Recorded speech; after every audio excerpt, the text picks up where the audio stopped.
a chance to go back and watch some of the tape from the last preseason game, the first preseason game. Osiris Torrance, what did you see from him? I thought he played really physical. Wasn't too big for him. And I thought he did a lot of good things. Blocked pass protection wise, blocked run game wise, got movement, and did a lot of good things for us and played consistent. And really looking forward to this week, a challenge with a different style of defense and kind of see how that progresses for him. So very excited about Osiris and a lot of these young guys and what they were able to show. Is there a spot in particular where you've seen him grow the most, maybe since day one? I just think with every rep, it's just for these young guys, especially up front, where things are happening fast and there's stunts and games and pressures and, the picture changes at a drop of the hat. As you get more experience and you see these different things, you're able to react quicker. And I think you see that from them. And obviously, Coach Cromer does a great job as a teacher of that position and the techniques and the, just being on top of assignment. He just, big picture wise, just continues to grow and grow. We talked to Sean about this, but your takeaways from between Matt and Kyle in the preseason game, and how do you kind of view that backup quarterback competition? Yeah, and I know that Matt's numbers were what they were, and he did a great job. But at the end of the day, really both of them graded out very similar. So I think they both came in and were very effective for us. And I thought Kyle did some really good things, and obviously there's some things we can learn from those. So when you look at just that competition, I think it's very, very close between the two of them, which is a testament to the two of them because neither one of them are playing bad football. It's not like it's close because both of them are playing bad, and obviously in practice there's going to be good days and rough days and everything, and I think we see that from the quarterback position kind of as camp's gone.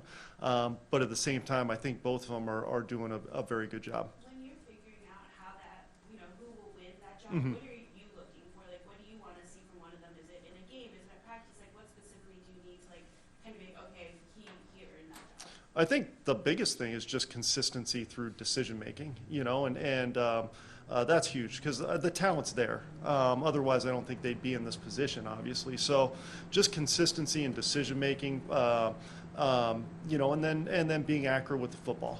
So I think those are big things for quarterbacks. Obviously, being on time, accurate with good decisions.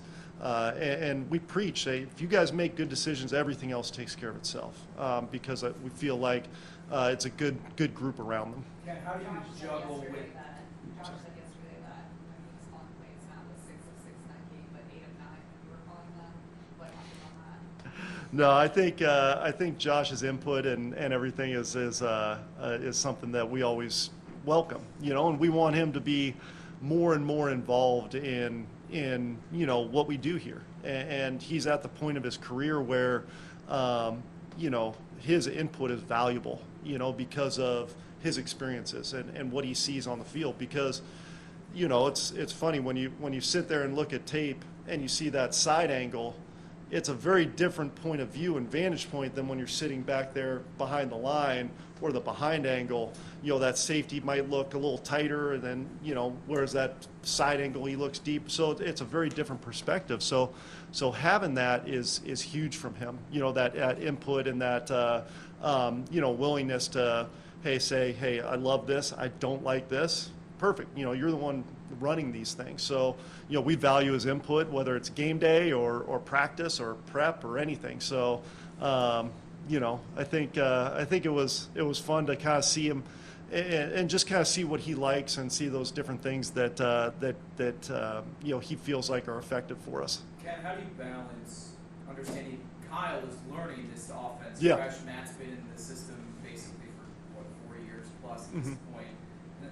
For lack of a better term, giving Kyle a leash of some sort in the evaluation, knowing that he's still running upstream compared to where Matt is understanding the offense? No, I think that's a great question, and a lot of that just comes through communication to Matt to make sure he understands what's going on, because there are days where we have to give Kyle more reps.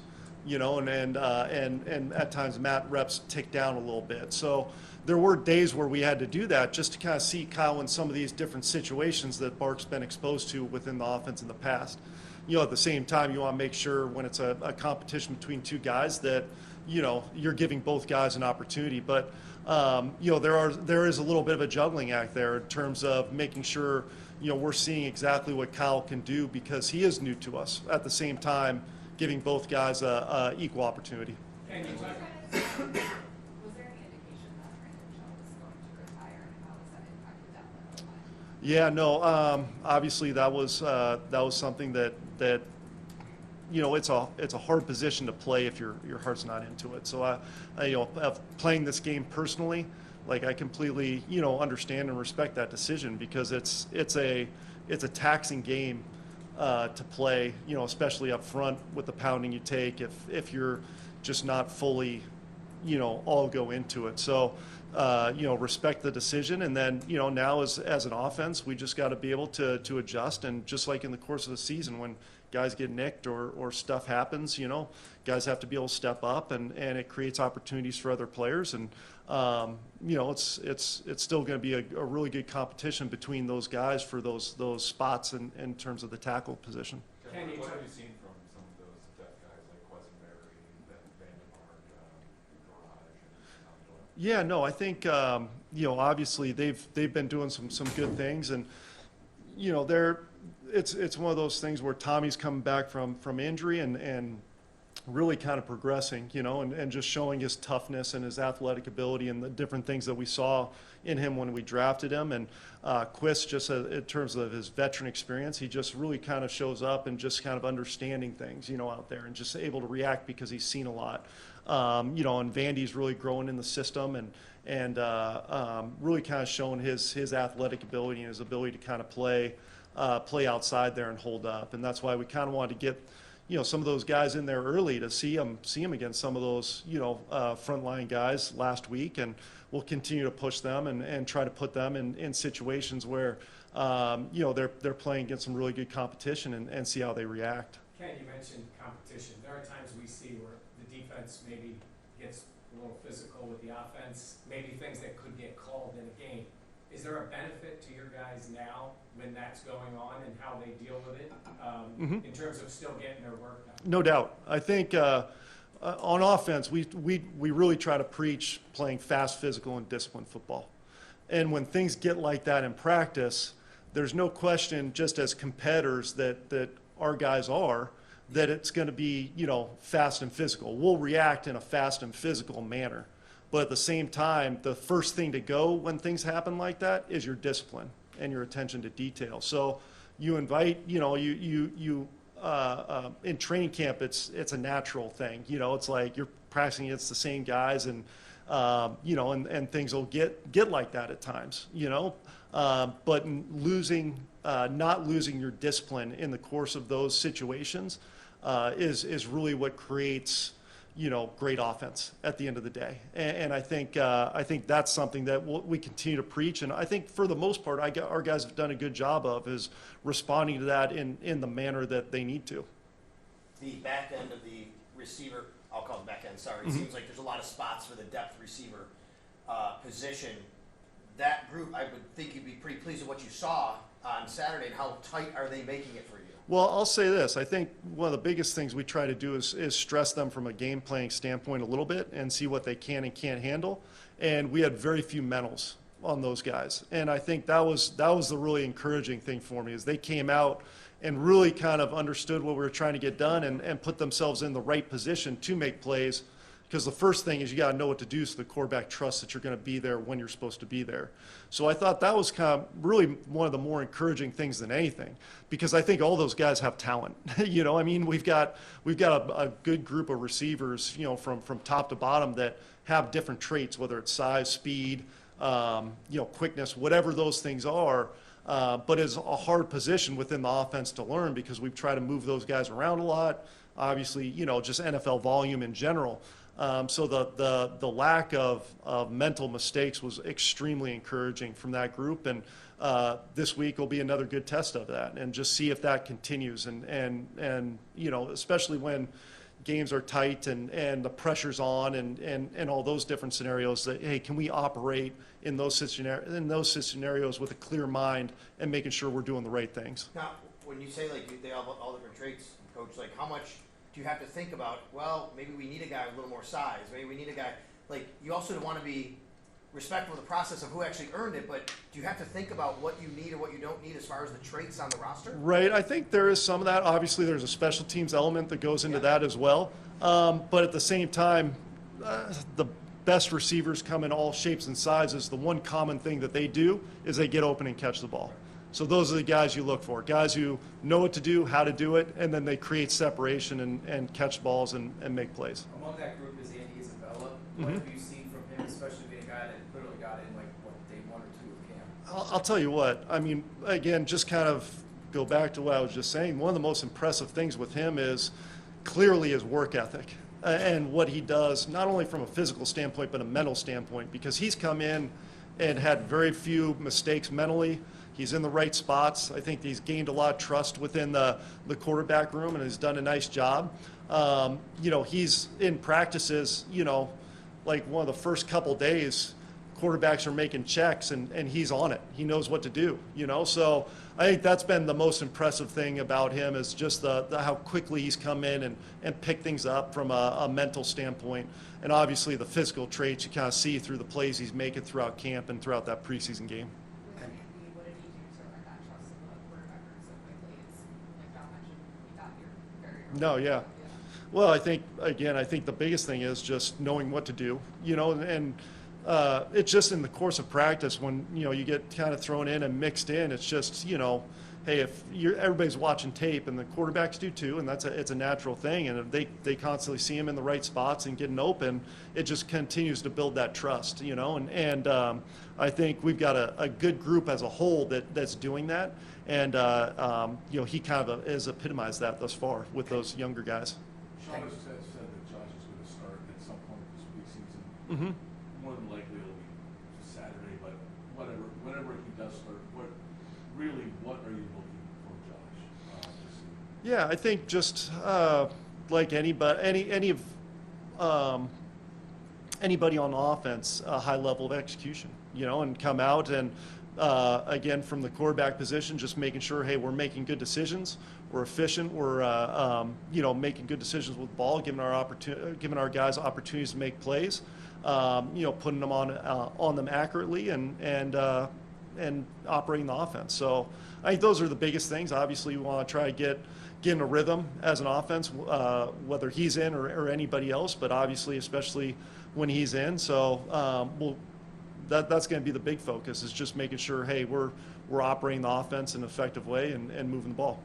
Ken, how have you seen the tight end position evolve since playing with Jeremy in Miami up to coaching Dawson and Dalton? Yeah, I mean, I think you really kind of see it in the past. There was like your you know, blocking tight ends, and then you had the complementary kind of receiving tight end, and more it's becoming a hybrid position to where the best guys can do a little bit of everything, you know, and they might not be elite in, you know, blocking or elite in one thing or the other, but I think, you know, there's a lot of consistency in terms of, hey, they can do multiple different things, you know, and I think you see that throughout the league. Even guys who are considered more pass catching type guys, you know, offenses still use them as blockers, whether it's insert blocks, you know, whether it's running at them and arcing for you know, secondary defenders and that type of thing. So I think you see it evolve in terms of, you know, the flexibility that these guys provide, whether it's, you know, as inline pass catchers, inline blockers, or split out from the core. And I think that's the biggest thing you see, is just the flexibility in terms of, you know, these guys being able to do multiple things, especially outside of the core of, you know, the box. Yeah, can you still view that right guard competition as open between Osiris and Ryan? Yeah. And if so, what have you seen from Ryan so far throughout camp? Just, he's so consistent. You know, I think he's a guy who just continues to do his job and do it effectively, and a tremendous flexibility as well. You know, as a guy who can play all three interior spots. So, you know, however that thing shakes out, you know, Ryan Bates is an integral part of this offense, you know, and going to be a huge part of who we are probably for a long time. Was it especially important for you to get him a lot of reps at center? Yeah, no doubt.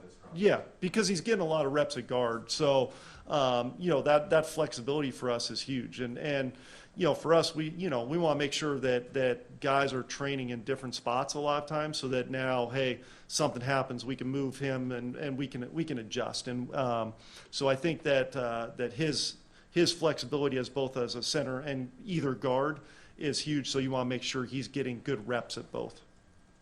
With Josh getting to call plays, you kind of touched on how that offers a new perspective for him. How does him getting that perspective help him on the field, and what sort of situations is maybe that beneficial for him? You know, I think it's just one of those things where, you know, we want to make sure we continue to get his input on everything that we do, to make sure he's comfortable and feeling really good about when he goes out there to operate the offense, you know, what we're doing and how we're doing it. So I think everything we do, you know, with him, whether it's in the building, game day, out at the practice field, is kind of tailored to make sure, you know, we're getting that input and we're seeing him, you know, kind of just continue to take charge of the offense and grow in that, you know, because I think as you're young, when you're younger, you know, you're just going out there and it's like, okay, tell me what to do and teach me how to do it. And that's what we do. And then as you get older, I think you see it throughout, you know,